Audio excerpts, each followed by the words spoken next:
We've been a leader in banking for more than 100 years. You'll find us here, at home, on your phone, and everywhere you go. Renaissance Bank.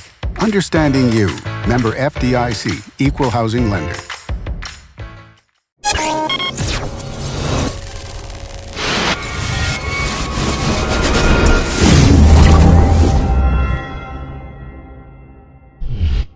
Sponsored by Renaissance Bank.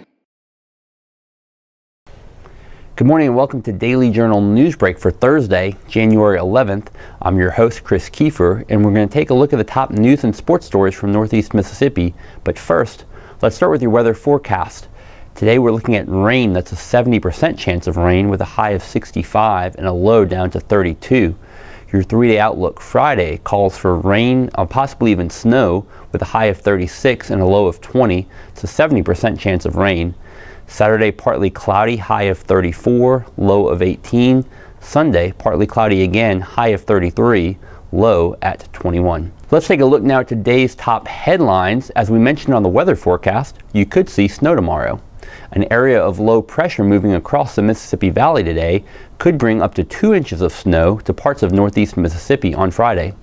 According to the National Weather Service in Memphis, rain will begin today and continue into this evening. Rain showers are expected before 9 a.m. on Friday. That will be followed by rain, freezing rain, and sleet between 9 a.m. and noon. Snow is projected to begin afternoon. Snow accumulations will be limited, but some places could see anywhere from 1 to 2 inches. Areas of northern Lee County are more likely to reach 2 inches. However, little or no ice accumulation is expected. Precipitation will begin to move out of the region on Friday night, with a chance of snow dropping to around 20% before midnight. Colder temperatures will remain through the weekend. About 150 miles separate the Toyota-Mississippi plant from Huntsville, Alabama, and economic developers here hope that Mississippi can benefit from the new Toyota and Mazda plant to be built in the Huntsville area. The two automakers announced their plan on Wednesday to build a $1.6 billion plant near Huntsville. It is scheduled to start production in 2021. Lee County Community Development Foundation CEO David Rumbarger said the new plant could be a boon to Northeast Mississippi. He noted that it consolidates Corolla production within a few hundred miles and will draw additional suppliers that the region was not able to draw previously. However, he said that it will be competitive, as leaders in Alabama and Tennessee are also hoping to benefit from the plant. Rumbarger said sites in Alcorn and Tishomingo counties are poised to benefit the most if they have sites ready. Toyota Mississippi has 10 primary suppliers. 8 of them are in Mississippi, including 5 in the region. Together, they employ about 1,500 people. Toyota and Mazda said the Huntsville plant will employ up to 4,000 people. It will build up to 300,000 vehicles. Half of them will be the Toyota Corolla, and the other half will be a new Mazda crossover vehicle. Northeast Mississippi Community College announced an iPad initiative at a Wednesday morning press conference. The program will provide low-cost iPads to the school's 4,000 students by the fall.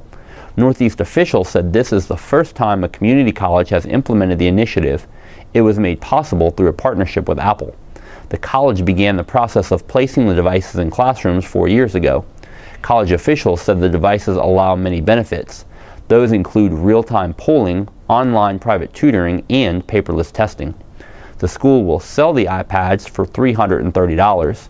Students can use financial aid and student loans to purchase the iPads when tuition is due. Northeast President Ricky Ford said the cost of textbooks per semester will be reduced to around $55 for students with the use of the iPads. And in sports, Mississippi State's seniors will try to keep their streak alive against the Ole Miss women's basketball team tonight. Seniors Blair Schaefer, Victoria Vivians, Morgan William, and Rashonda Johnson are 6-0 against the Rebels. They will put that on the line when the teams meet at 8 in Starkville on SEC Network. MSU has won 7 straight in the series in 15 of the last 18 meetings. The Bulldogs have also claimed the last 10 matchups inside Humphrey Coliseum. Mississippi State enters with a 17-0 record, including a 3-0 mark in SEC play. The duo of Tiara McCowan and Victoria Vivians ranks 3rd and 4th in the conference in scoring at 20.8 and 19.4 points per game respectively. McCowan also ranks 2nd in rebounding, averaging 12.7. Ole Miss is 11-5 overall and 1-2 in the SEC. Junior guards Medina Muhammad and Alyssa Alston have both stepped up their games for Ole Miss in the absence of preseason All-SEC selection Chandrika Sessom. Sessom was lost for the season with a torn ACL in November. Muhammad and Alston are averaging 31.1 points.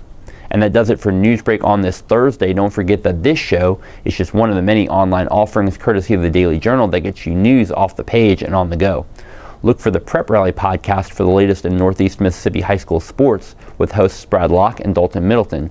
On Wednesday's episode, they talked about this week's county basketball tournaments and an upcoming showdown between the Holka and Okolona boys teams. Listen at Apple Podcasts, Google Play, or at preprally.djournal.com. And Ole Miss and Mississippi State fans, listen to the Double Coverage podcast for the latest on the Rebels and Bulldogs with beat reporters Parrish Alford and Logan Lowry.